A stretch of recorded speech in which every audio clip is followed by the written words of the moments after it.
Larry Holmes says, Hypocrite, heavyweight champion pulled out of facing him. Larry Holmes was one of the most dominant heavyweights of the early 1980s.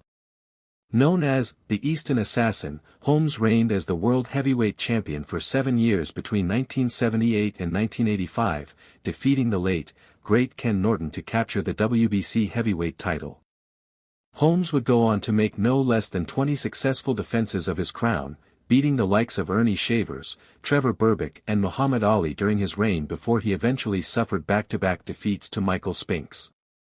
Despite coming up against some of the greatest heavyweights of all time during his tenure, there was one man in particular that Holmes never crossed paths with before his retirement in 2002.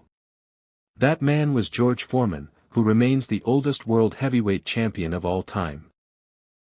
Whilst speaking on what the hell happened with Larry Holmes, the Eastern Assassin shared details of how he came very close to facing Foreman, before Big George reportedly pulled out of the fight.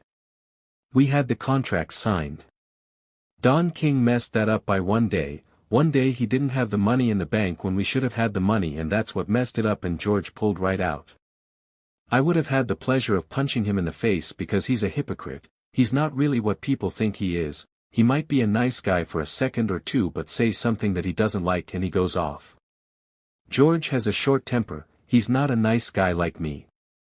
The people always say, what about George? I would have had the pleasure of knocking him out. He pulled right out on me.